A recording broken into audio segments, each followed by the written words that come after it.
Mardi 2 mars 2021, dans le cadre de ses actions humanitaires, l'ONG Afro-Congo Women and Youth a procédé à l'ouverture de son centre de formation en coupe et couture dans la commune de Bandalungwa à Kinshasa, en République démocratique du Congo.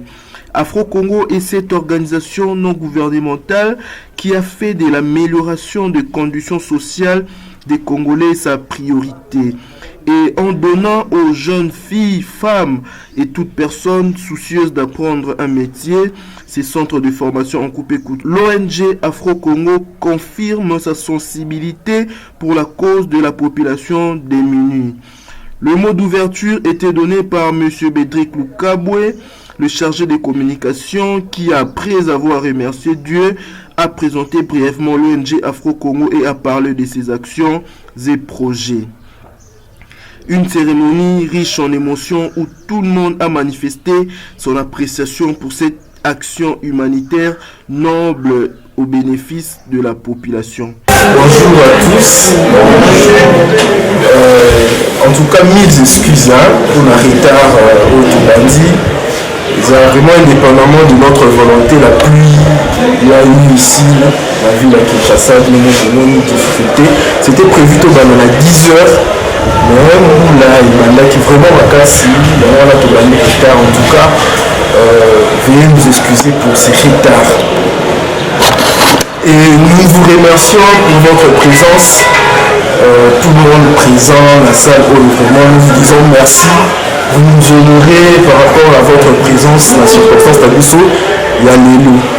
Mais avant tout, avant de commencer, comme on dit à tout Seigneur, tout honneur, nous allons demander au papa pasteur de venir nous accompagner par la prière pour notre remercier Nzambe, les circonstances. Bonjour à tous. L'invito Sambela. Parce que tu récoltes que c'est une matin, nous sommes à Katamokilio et dans Nzambe. Nous sommes comme un terrain.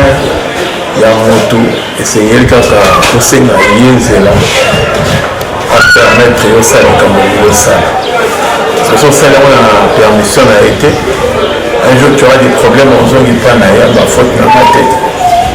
Nous avons vu ce genre de choses même dans bateau la tonga ba pont ba tonga ba makambo belé a comme dans village à 5 permission dans le village té à mon makambo. Alléluia.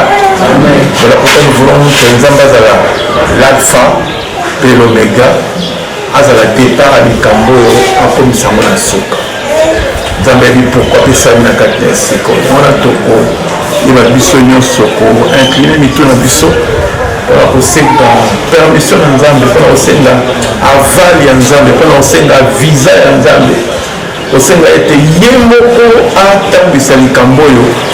Yemoko akende na biso na kati ya likambo tobonde tolobi mokote akokani na yo mokote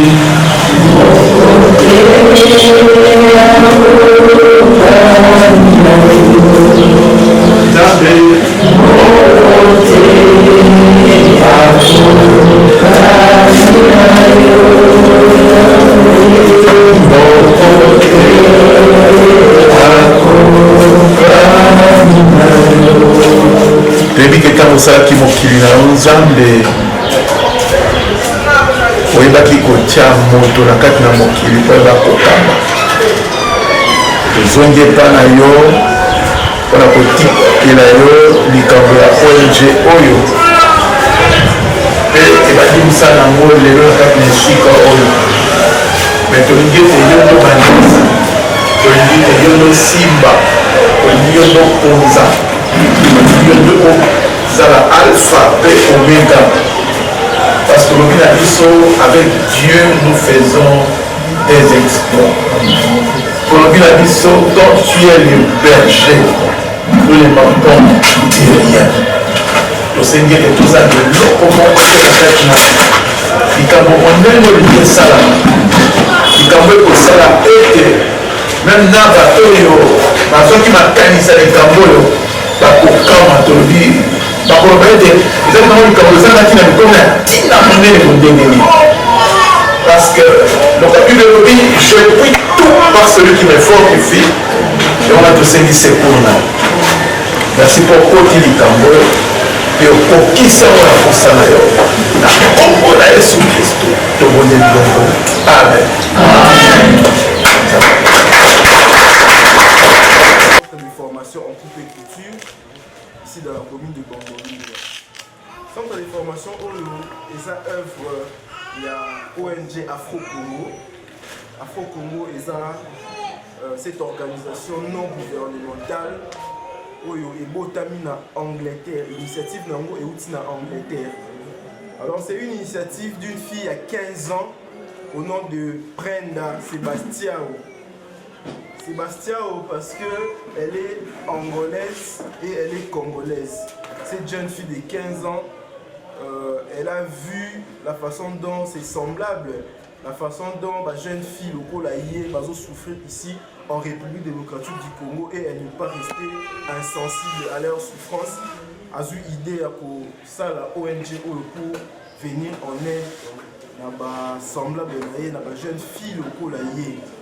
Et cette jeune fille, Brenda Sebastiao, a parlé de cette idée à sa maman, Madame Joujou Makela, à qui nous disons un grand merci parce que c'est elle qui a matérialisé l'idée de cette jeune fille, de sa fille, pour aider les jeunes filles mères, les jeunes adolescentes mères. C'est un peu le contexte de cette création. Alors, l'ONG est née en 2020, au mois de novembre. Les bandits dans le mois de novembre, avec un seul but, c'est-à-dire emmener le développement positif de jeunes filles de la République démocratique du Congo. Et puis on a attaché l'objectif ébélé. Cette ONG initiée par Brenda Sebastiao et concrétisée par Madame Joujou Makela. Ils ont un objectif ébélé, entre autres, œuvrer pour le soutien de jeunes filles, Oyo, Aza, ma mère. Parce que, vous savez, les circonstances de la vie font en sorte que nos jeunes filles ici, la souffrance, elles peuvent se retrouver déjà mère, Aza, adolescente, 15 ans, 16 ans, à se retrouver mère et elle est dans des difficultés terribles. Et, objectif, la ONG, ils ont pour soutenir les filles qui vont souffrir. D'autres objectifs, ils ont pas seulement pour soutenir les filles, mais soutenir aussi les mamans. Parce que vous savez, il y a des mamans qui souffrent ici dans notre pays. Et ONG Afro-Congo, ils ont pour soutenir Bango, pour apporter un peu de développement positif dans la vie, dans Bango, dans soit paix. Et voilà un peu l'objectif, il y a ONG Afro-Congo. Et ONG Afro-Congo travaille en termes de projet. Nous travaillons en termes de projet. Nous avons eu à faire des projets déjà dans le passé, entre autres dans la commune de Selembao. Nous avons eu à accompagner ma maman veuve à apporter notre soutien, le soutien de l'ONG à ces mamans veuves qui ont un peu de difficultés à subvenir à leurs besoins quotidiens. Pour apporter là aide Nabiso. Nous avons eu à accompagner le filles mères. Et j'espère que parmi ces filles mères, parmi ces mamans veuves, il y a quelques-unes au bazar la salle Oyo.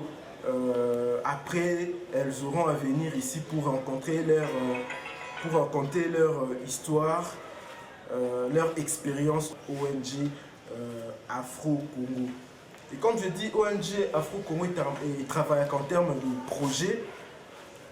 Aujourd'hui, nous sommes ici parce que nous avons matérialisé l'un des projets ONG Afro-Congo, c'est-à-dire que le projet Afro-Congo, la centre la formation à couper couture, pour la jeune fille, pour la maman, pour la besoin d'apprendre un métier, pour la base à la autonome, pour la base à la indépendante de manière financière, pour la base à la utile de la société.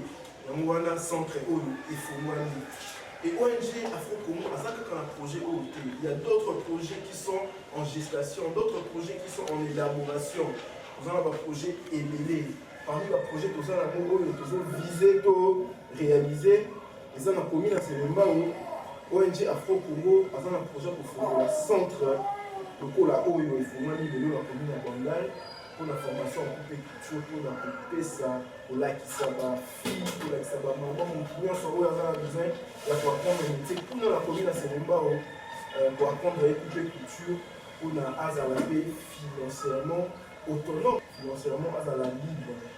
ONG Afro-Congo a un projet pour faire la boulangerie communautaire, la commune à Sénéba. Vous allez vous poser une question, pourquoi est-ce que nous avons seulement choisi la commune de Sélémbao? La commune de Sélémbao, nous avons choisi cette commune parce que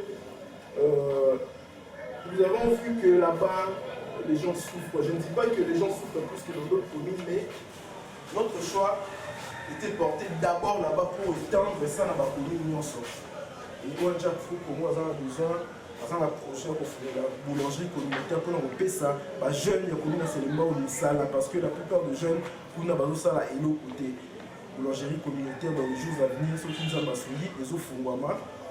Et ONG Afro-Congo a un projet pour accompagner ma maman maraîchère, ma maman veuve au Bassa la Kabilanga. Dans l'activité, nous allons les accompagner bientôt là. La commercialisation de produits, la technique agricole, on va leur aider par rapport à tout ça. Et parmi le projet de ONG Afro-Congo, nous avons un projet qui s'est matérialisé le 15 mars ici, dans le mois de la femme, mois de guerre à la femme. Nous allons distribuer bandes hygiéniques gratuitement aux jeunes filles de 3 communes. Commune à Sélémbao et puis commune à Bandal, na Pakadjouma, la commune à Kingabwa, la commune à Limité, pardon. Nous allons distribuer gratuitement, tout ça, la campagne de la distribution gratuite, il y a la bande hygiénique. Parce que, vous savez, l'idée de la jeune fille Prenda, c'était qu'il y a d'autres filles comme elle, il y a d'autres mamans. Bango, ils n'ont pas le moyen de s'en procurer bande hygiénique. Elles sont obligées de voir leur menstrues chaque mois. Et ONG Afro-Congo, à travers l'idée de cette jeune fille, Brenda, à qui nous disons merci d'ailleurs, à Monaki Souci, à ma jeune fille au et elle a voulu les accompagner, elle a voulu militer, c'est-à-dire que la distribution, il n'y a pas de bande hygiénique qu'on a et qu'on a la campagne. Et à la campagne, nous allons sensibiliser tout le monde jusqu'à ce que notre gouvernement prendra cette cause en charge. Parce que la distribution, là, il faut vraiment être gratuite et pour ma bombe, parce que dans d'autres pays, c'est comme ça. En fait, c'est ça un peu le projet ONG Afro-Congo, Azalango. En tout cas, c'est pour cela que nous disons, nous demandons à Dieu de soutenir ces projets. ONG Afro-Congo ici, en République démocratique du Congo, travaille avec une équipe très solide qui a œuvré pour que événements ou circonstances ils allaient vraiment matérialiser. L'équipe de ONG Afro-Congo dans la République démocratique du Congo va travailler vraiment dur. Alors cette équipe est là. Je vais demander à Madame France, qui est la coordonnatrice de l'équipe ONG Afro-Congo Kinshasa, de venir présenter son équipe et de nous dire comment est-ce que les choses fonctionnent, comment est-ce que les choses marchent ici, la ONG Afro-Congo. L'ONG Afro-Congo est une organisation bien structurée, chapeautée par sa présidente, Madame Jojo Makela, qui vit en Angleterre, et ici, en République démocratique du Congo, précisément dans la ville-province de Kinshasa, l'ONG Afro-Congo est coordonnée par Madame France Ngoma, qui a profité de cette occasion pour présenter toute l'équipe qui a œuvré, qui a travaillé d'arrache-pied pour que la matérialisation de ce projet soit possible. Écoutons-la. Mes chers frères et sœurs, bonjour. Je me présente, je me nomme Madame Ngoma France. Je suis la coordonnatrice de l'organisation Afro-Congo. Je travaille à mon côté, je représente une équipe dans la Union sur le travail. Bon, nous sommes l'organisation Afro-Congo. Nous avons mingi pour soutenir tout ce qui est femmes. Les jeunes ainsi que ma maman. Moi, je suis sous pour les jeunes garçons. Bon, côté ma maman, tout ça, ma maman veuve, au bazar, ma maman déjà, à Afro-Congo et Evaka. Tout ça, 12 mamans veuves jusque-là. Tous les filles mères au Bango depuis l'organisation de l'Abisso et Afro-Congo et Rwanda. Parce que ma fille, on a vu ce qu'on ma fille mère, mon frère des mini, ma fille qui est dans la prostitution, nous surtout Afro-Congo ils ont un souci à récupérer Bango. Il y a un Afro-Congo et Zoa qui a encadré, tous quelques filles mères wana oyo Afro-Congo ils ont en charge bazana ba se présenter la fin tout ça pe na ba maman veuve oyo Afro-Congo ils ont en charge bazape wana bon Afro-Congo yango eza na souci ya ba jeune pe na ba maman ba fille mingi bazoki na ba prostitution pona kozanga ba fille mingi bazobota pona kozanga. Mais si vous avez une volonté na bango, c'est parce que Afro-Congo a un souci ya kosala ba œuvre nango par rapport ya bana wana. Ba projet eza ebele. Na ba projet wana, toza na ba projet ya ba formation comme ba atelier oyo, ozomona ya coupe couture, ba shooting pe zali, menuiserie pe koya, cours à langue. Bientôt là, Ezobanda, informatique, Ezali et autres.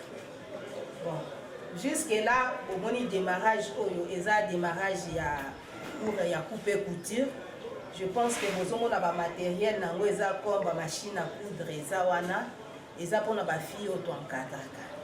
Bon, on a reconnu aussi que nous avons une équipe, nous avons une équipe, nous avons travaillé. Nous avons maman Nikimbuku. Pardon, maman Kinzouzi, pardon. Et on a chargé l'affaire sociale. Hier, nous avons expliqué comment il y a des cours. Merci, maman. Nous avons papa Ben Mboukou. Il y a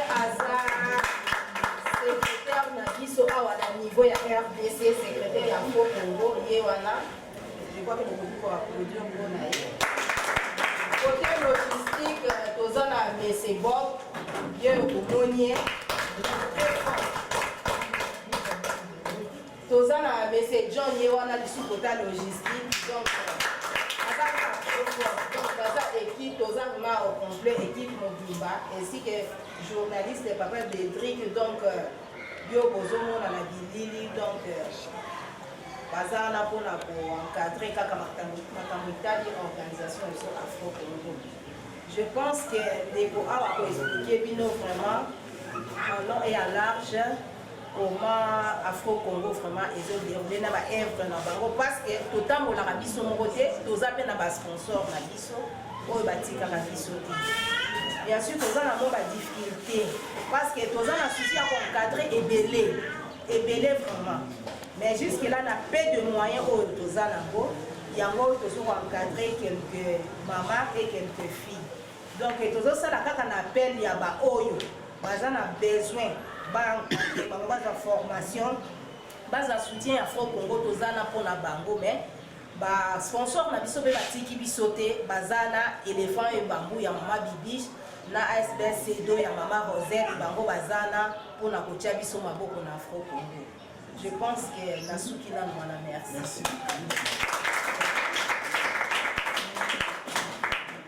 En tout cas, merci beaucoup à Maman France, la coordonnatrice de l'ONG Afro-Congo. Nous te disons merci beaucoup la présentation et l'équipe, tout ça là. Afro-Congo, comme Maman France vient de le dire, Afro-Congo par rapport au projet nyonso oyo déjà asala na oyo azo envisager asala. En tout cas Afro Congo aza seul te, aza ye mon côté financement na ye eutaki pas ba sponsor, financement na ye eutaki pas bato mitema malamu balobi batia loboko la poche pour ba aider ba jeunes filles, ba aider ba maman, ba aider la population congolaise. Là nous citons l'ONG CEDO et maman Rosette. En tout cas nous vous disons merci beaucoup, et les vingtaines bambou ya maman Bibiche Makela, nous vous disons merci beaucoup. On est tout accompagné à Afro Congo pour nous asala ba œuvre naie. Centre oyo ndenge bozomona eza grâce na bango eza pe parce que bango bandimi ko soutenir biso. En fait c'est ça. Et parmi ba projet Afro Congo za nango bisusu ici en République démocratique du Congo eza alphabétisation. Alphabétisation pourquoi? Parce que Afro Congo a remarqué que beaucoup de jeunes filles, beaucoup de jeunes, ils ont un problème, il y a langue. Parce que langue, elles ont constitué comme une barrière pour nous trois à la épanouie. Nous sommes dans un pays francophone. Apprendre la langue française et ça pour ouvrir ma porte peut-être pour l'emploi. Il y a un Afro Congo bientôt là, dans quelques jours, à Zofongola, formation, il y a apprentissage de la langue française. Il y a niveau élémentaire, niveau approfondi. Alors pour vous allez sous la formation, il y a informatique parce que l'informatique aujourd'hui est une discipline très importante dans la vie. Donc Afro Congo nous la formation en informatique. Vous avez la formation il y a photographie. On a besoin de la photographie. Bientôt Afro Congo nous la formation. Après la présentation de l'équipe d'Afro Congo Kinshasa, et après avoir parlé de quelques activités que l'organisation Afro Congo a eu à faire et des activités que l'Afro Congo est en train de projeter dans l'avenir, il s'en est suivi de témoignages de celles qui ont eu à travailler avec Afro Congo, celles qui ont bénéficié de la charité d'Afro Congo, qui ont voulu s'exprimer, qui ont voulu parler de leur expérience avec Afro Congo. Suivons-les. Mademoiselle Précis Yeyo Azawa, c'est l'une des jeunes filles où Afro Congo a accompagné. Bengi Awa Kona a un peu d'expérience dans Afro Congo et de Gagné. Akutana Afro Congo pour un peu la connaissance sur l'histoire de Afro Congo. Voilà, et je vais appeler maman France pour l'accompagner.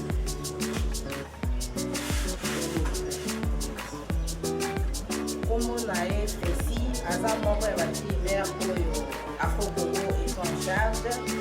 Aza fille oyo biso toencadraka. Et puis ndenge toloba toza biso moko te. Toza na basponsor na biso batiaka biso maboko. Lokola Elephante Bambou ya mama Bibiche Makela ya préféraki konsponsorise mwana oyo na koyoka souci pe esengo oyo Afro Congo asepelaka soutenir batimer.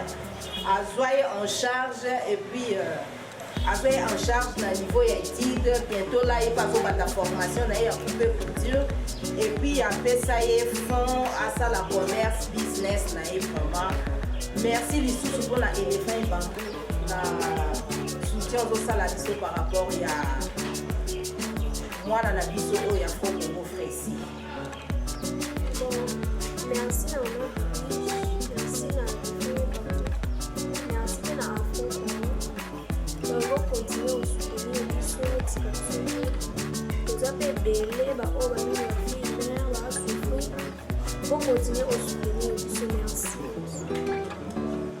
En tout cas, merci beaucoup à mademoiselle Frécia.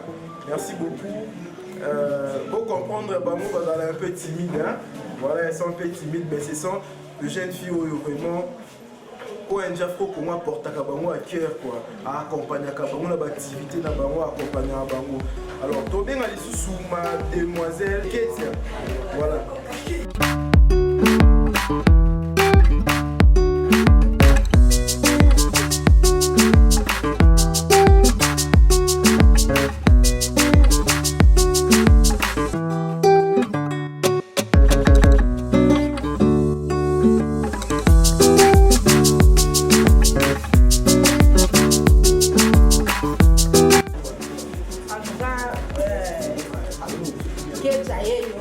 élève vraiment timide. Élève vraiment timide. Vous comprendre kaka. Kieta yeyo aza mwana oyo tokoki kobenga parmi bana ya liboso. Donc soki na kotala aîné ya bana nyonso Afro-Congo eza Kieta. Kieta aza moko ya mwana oyo Afro-Congo ezwaka ye en charge. Kieta yeyo bientôt là azobanda formation na ye ya coupe couture. Afro-Congo ezwa ye en charge na nyonso. Kieta yeyo a se présenté devant nous. Donc nous remercions mingi ba oyo va soutenir biso pe va soutenir bana oyo afin que va pouvoir la formation là bas. Vraiment merci mingi. Kieta yeyo merci. Voilà, Afro-Congo a travaillé Afro-Congo a travaillé à la jeune fille, mais a travaillé dans la maman veuve. Parmi l'expérience, c'est Afro-Congo. Et parmi ces mamans veuves, il y a quelques-unes qui sont aujourd'hui dans la salle, Baza Awa. Robin a fait ma maman veuve. Il a coupé sa expérience dans Bango par rapport à Afro-Congo, Afro-Congo. Et qu'est-ce que Afro-Congo a fait? Ben à Maman Goma, ceux qui a beaucoup les Kaniboso, après ça fait l'expérience de moi qui est dans Afro-Congo, comme ça,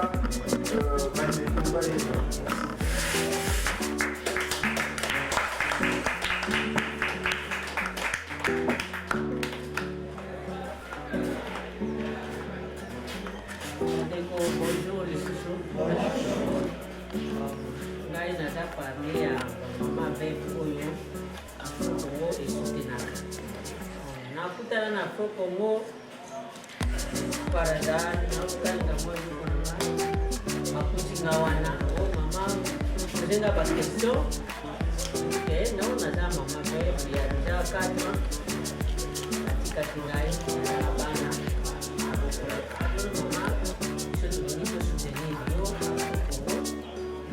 ozala ya biso na nyonso ozala yo ngai mpe nasimaki tosali deja vraiment naza bien soutenu à tout moment omona baoleka kosatisfaire nga babesoin oyo vraiment naza nango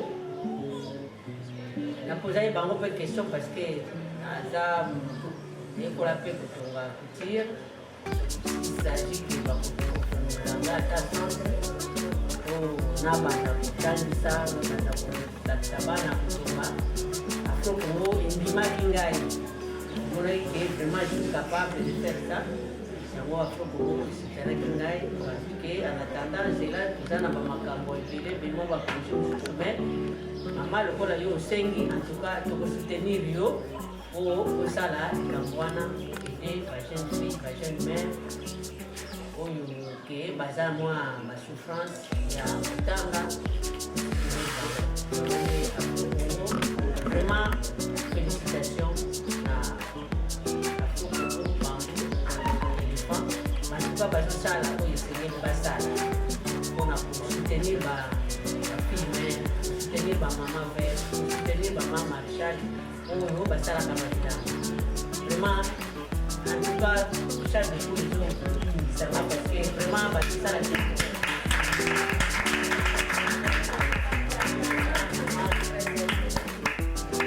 soutenir vraiment Afro-Congo na éléphant bango nde bazokosala po te biso bamama veve tozala epuis mpe bajeune fille ezala oza fille mare ozala oza fille mare te nano koki ozokoka kosilisa baklasse te kotanga vraiment eza formation ya bien comme nde bomona nga na telemi awa nasali formation wana na classe nakataka parce que bamakoki ezalaki bapara bazalaki mpe te pourquoi mpe naza orpheline que père et de mère depuis longtemps j'avais quoi bien 5 ans nazalaki déjà orpheline alors bao basoutenaka nga na remercia bango mais malembi na likolo na nga mpe naye parce que ezalaki susi na nga ça la couture, j'ai fait diplôme de l'eau, avec tout un Afro-Congo, vraiment, et ça nous a vraiment plaisir de ma classe. On a fait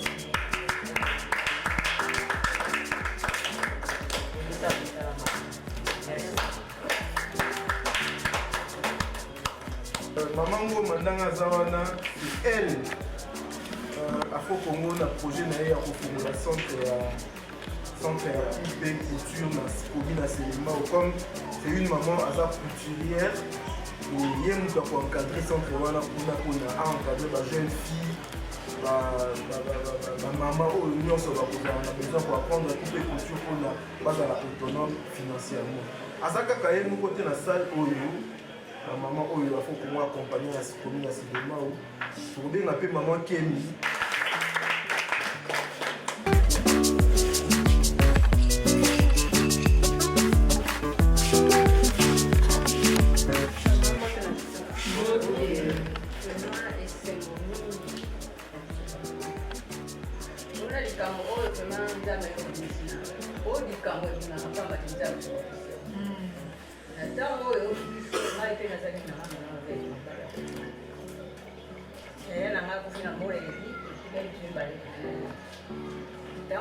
Maman a fongoli misala oyo azibana mikeba bebisi liboso.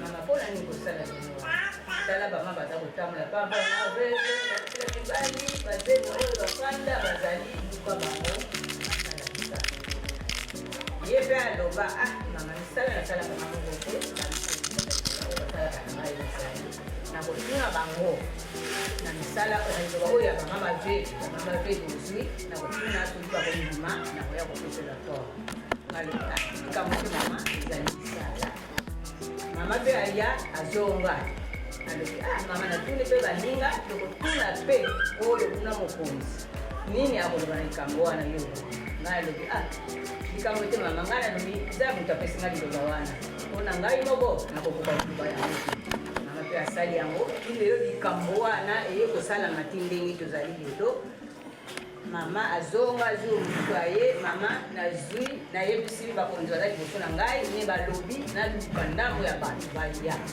bamama baluka baya tovanda mama azwa biso avandisa biso ndama bana mama azwa ndamo wana azwa ndamo tozwa bango zwa otan nazwa 10 azwi okina toujours oyo ekomaka bana baya kuna na ndako bafanda tosolola vraiment biso tosepela parce que tozolela papa mboka na biso ezali mpasi na biso bavere tokomona mpasi okoki kosala mwa bilanga nete na mbula boye bilanga nyonso tosalaki mai ekotaki eloko moko tosalisaki alors na ntango lokola tozali kati na esiko papa na ndenge ya kobongisa biloko tozali kolona bilona fo tozala na kisi fo tozala na biloko ya makolo fo tozala bakongo biloko nyonso oyo basalelaka bilanga soko ezali biso ezali mpasi yango wana ngai nalobi na bino papa naza na bino bokoyebaka ndenge okokokisela biso kati na misala yango napesi vraiment lokumu na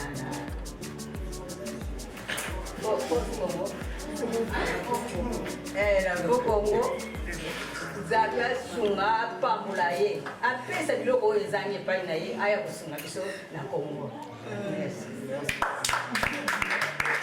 Alors, nous allons appeler maman Niki. C'est maman Niki, elle va charger des affaires sociales et Afro-Congo. Ye mutu ako expliquer biso déroulement ya centre oyo ya coupe couture ndenge nini kozala ako expliquer biso ba inscription kozala ndenge nini bakofuta combien ako expliquer biso bakour banopesa ndenge nini banani bakopesa bakour elle va présenter ba enseignant bako enseigner biso et ba enseignant bato bakopesa cour bango puis bakozala moi ni koloba et après ça comment pour partager quelque chose, moi quelque chose pour que tout se sépare. Merci beaucoup. Là je suis en train d'appeler maman Niki Douzi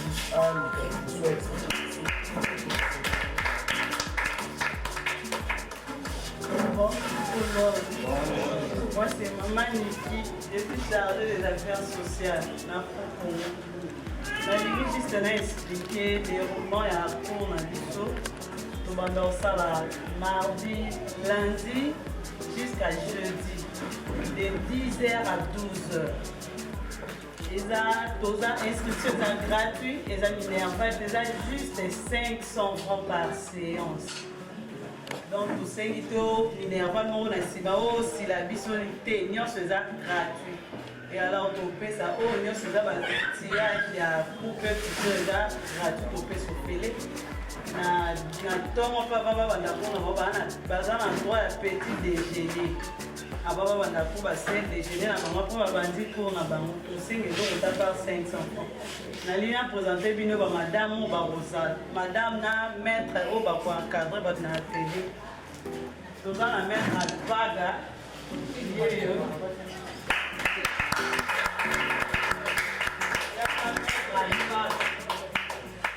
Yémi Kabadopé, ça la théorie dans la télé.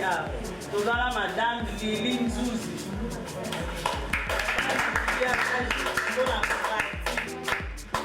Pratique Yémi Kabadopé, ça pratique dans la télé. Merci beaucoup. Merci beaucoup, maman chargée à affaires sociales de l'Afro-Congo.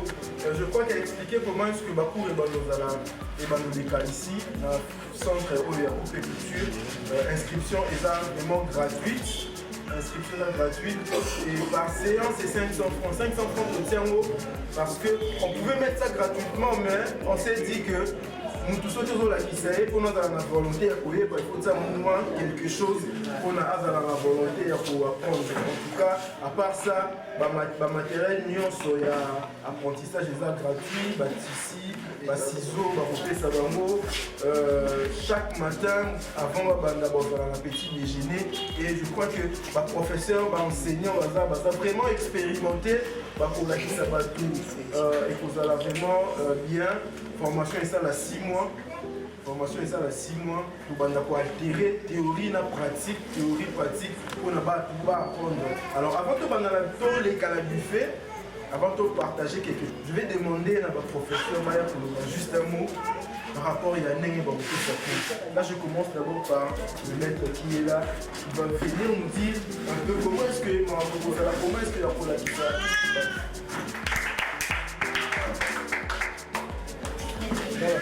Mettre alpaga. On example ça la mot na banda na mama. OK, makasi. Quand on a joué la boue. Ça n'a pas si. Est-ce que naza parent? Moi na bana qui boue. Je suis obligé de vous aider. Est-ce que vous voyez OK? Osenga mutuli pa nzela osumba di pa na mbongo ozwa machine là on va boyer moi machine ndenge za mbongo za likolo ya machine mbongo za likolo mbongo za likolo po ozwa ngo il faut opédaler pour tomber soko oyebi moke ata obimi awa epa na bino na ndako soki voisin obe bazina oyoki machine eleli omonaka mama moko abimi na bino kangela ndako okozanga ata diferente kaka moi bino boye antuka balami balisusu ke na kosungana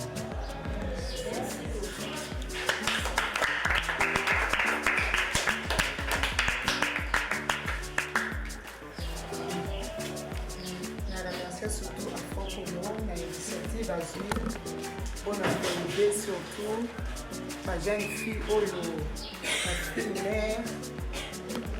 bafille oyo mpe baza na besoin ya misala initiative malamu ya Afro-Congo nga mpe naza surtout mpe na expérience donc du fait nga kutu couture oyo nga naza na infirmière nga naza na infirmière natanga te bakotanga te fait que grande sœur abandaki kotonga à partir kaka ya kotala ndenge abandaki koapprendre biso toyebanga à partir ya bongo kutu mosala ngai infirmière natangeli naza gradué na science infirmière nasaleli yango te me nazosalela couture po anini donc déjà ezalaki déjà na famille yango wana nzambe asali ngolu nayebi surtout couture ya critique yango nga mpe na kopesa bino oyo nayebi oyo nzambe asala grâce mpa na ngai nga mpe nazongisaka ngo epai na bino yango koremercie afokongo ndenge azongiso kolakisa na ndeko na biso eza malamu mingi bokoyeba ndenge nga mpe nayebi.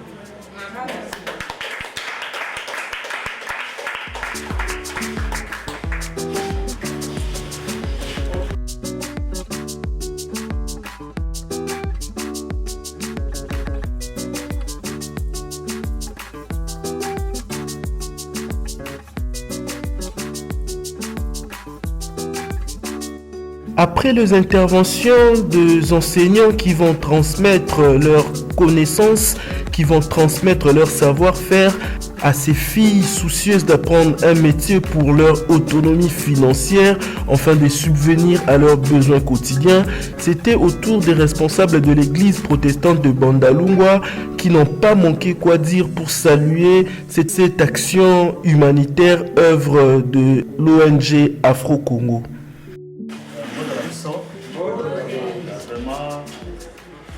Ntango biso tozwaki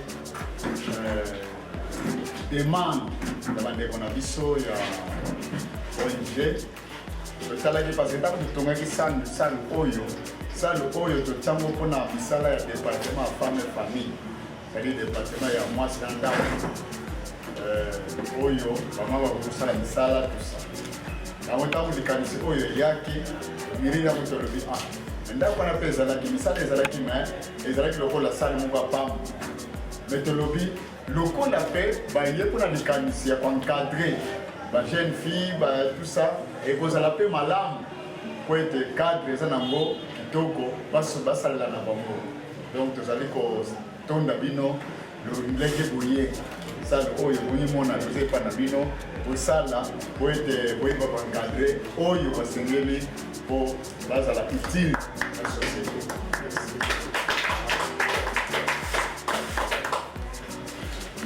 Merci beaucoup la responsable de l'église protestante parce que ma fait espace où ils ont bamone mutu parce que parmi la mission de l'église ils ont aussi pour œuvrer pour le bien-être de la société.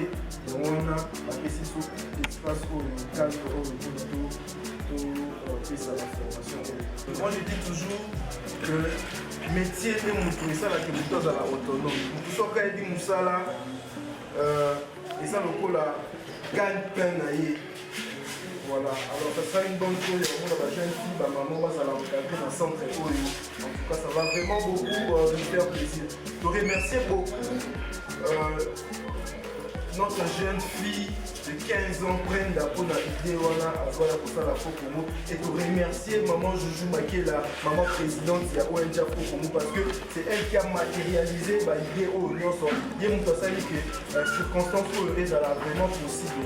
Et de remercier du sous l'église protestante ici à Bandalungwa pour la cadre Arrivé à la fin de la cérémonie d'ouverture de ces centres de formation en coupe et couture, œuvre de charité de l'ONG Afro-Congo, Madame France Ngoma, la coordonnatrice de l'ONG Afro-Congo, a voulu passer un message fort auprès de personnes de bonne volonté capables de soutenir cette œuvre. nalingaki juste nananse kaka bapele na bato ya mitema malamu na bacharité ezalaka na mposa esoutenir bato toza na bafille ebele bafille mère baza tellement ebele parce que mboka na biso eza na pauvreté makasi mboka na biso eza na pauvreté eza na bafille mingi bazokwea na baprostitution mpona kozanga bafille mingi bazobota avant l'âge mpona kozanga bafille misusu bazosala oyo esenge te basala mpona kozanga alors tozolance bapele na bato ya mitema malamu bakoka kosoutenir biso ne fiske tozwa bana yango en charge baza tellement ebele baza kaka oyo bomoi te baza ebele donc eza juste soutien na Afro-Congo eza nango mpona kosoutenir avenir ya jeunesse ya RDC bafille bakwea na bamebana lisusu te mpona kozanga Donc oyo aza na motema malamu na $1 na ye na elamba na ye na quoi que ce soit na ye akoka kosoutenir biso enfin que toyeba kozwa bafille en charge toza na bafille ebele mpona kosponsorize fille moko na business mais puisque a se prendre en charge au moins $50 mpona kosponsorize mpe mutu moko fille moko mutu mpe amaka kosponsorize mama moko veuve mpe comme la fille mais parce que toza bamama aza na besoin tout le temps asala mosala eza mpe na bamama veuve mosusu baza na mposa batravaille balata formation na motema mawa aza besoin soutenir bango kosoutenir mutu moko mpona formation ya coupe couture par mois eza na $10. Donc toujours lancer vraiment appel botika Afro Congo te pour na soutien na bino pour continuer à soutenir biso et ça fait na ba maman veuve et belé ba souffrir bota la conjoncture ya mboka ba maman belé ba souffrir donc na ba peu de moyens na biso donc yango moni tozaka na quelques mamans au besoin prendre en charge donc toza na ba maman ebele toza na posa to encadrer ba to soutenir bango alors pour aider biso enfin que toi ba ndenge ni pour prendre ba maman en charge ve na ba fille oyo baza délaissée vraiment merci beaucoup.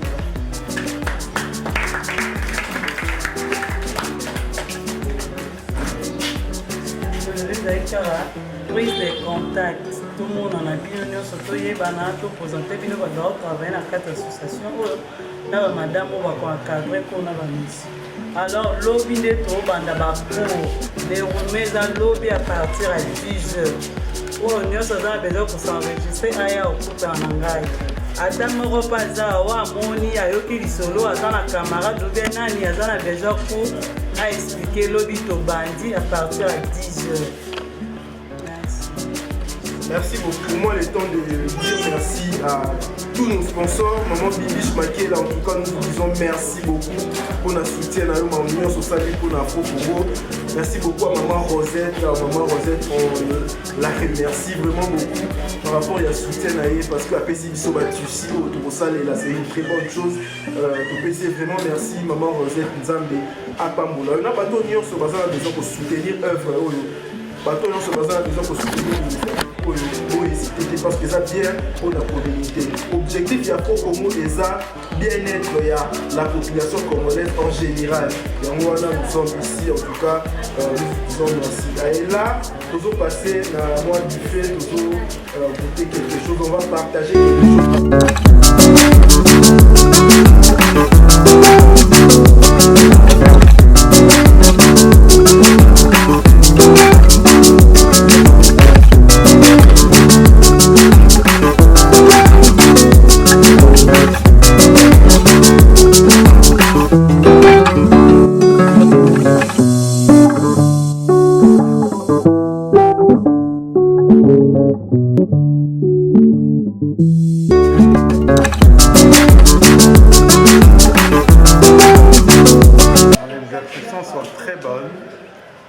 C'est quelque chose, moi personnellement, déjà les Camboyo na sepelaka ezala par rapport il y a des choses dans la carte mondiale les a cité et même à taille les a cité mais la carte vignon so classe moyenne ezalaka classe assez ezalaka et que ONG Oeza, l'ONG Oeza va soutenir bateau Zangi, parce que pour Zangi est dans la jeune fille, avec Malibanda, Nicolas Lipa, Nicolo, pour Zangi à Potamba. Alors ONG Oeza, c'est pour pallier la situation, il y a moins d'impression, impression, il y a très bonne de et nous avons pour encourager. Normalement, on est de notre côté, l'église a toujours une partie. Nous avons toujours un département social et l'église ne le fait pas seulement au niveau de l'église. Tu vois, de temps en temps, l'église s'étend vers les prisons, vers les hôpitaux, vers les maisons de formation. L'État, les Cambo et Salami, pour permettre de faire biso, na ndambo nzamba kopermettre oyo akosala personnellement moi ekotia ata loboko na pacte oyo bazosala na mosala oyo bazosala parce que eza mpenza kotombola nzambe na bosenga kaka ezali souvent bato babandaka malamu me na katikati basala neti balemba mais je crois que ONG oyo bakolemba te donc babanda malamu mpe basuka malamu parce que omoni eloko ebongaka soki bamoni yo ozokende so bamoni ozokende de gloire en gloire cetadire ozokende malamu bato bakotia loboko mais so bamoni obandi kokata na nzela bomoi baninga babandeka ndenge na mai nayebi ke bino bobandi bien bokosuka mpe malamu. Annonce des gars qui l'église pour la prière à centre ONG mais là comme on vient de créer l'église pour centre de culture bon on a eu quelqu'un na sepeli makasi po eza eloko na souhaitera bandaka malgré na tanga ba oto mais eloko wana na rebaka bandaka na coupe culture bamoni na eu quelqu'un pour ça qui le rien na présenter pour na bana na pour ça eza rêve na oyo basala eza ide moko ya malamu po mingi mpe tovandaka tofaka mutango eza na bamoye na ye bakoza bamona bandakala na baposa ta kende me aoyoka kuna sokoki kuna basingaka otan oyo bamwa boye oyo bapratiki boye me mona mosu aza na kapasité wana te oyo kokende mona kokubana yeeleko ana bapratike akatani mpona moyen eza te me oyo ezaka ide moko eza kosunga bato oye na yo avec 5 fois pamba me oyo etali oyo soki yo tisi oyo bokosobana eza mpenza ide moko ya malamu komona albeni na bana na sisi na tokosisa mais bon eza te oza na université ona bana linda te camarade nanga ayebisingaki moko baosingaka ezaka gratuit toyaki na ye na ndeko nayoki ndenge makambo ndenge ezoleka donc nasala pe couture nalingaka vraimen makasi nazali na illusion ke na mémoire nakoma donc souhait nanga azalaki nakoma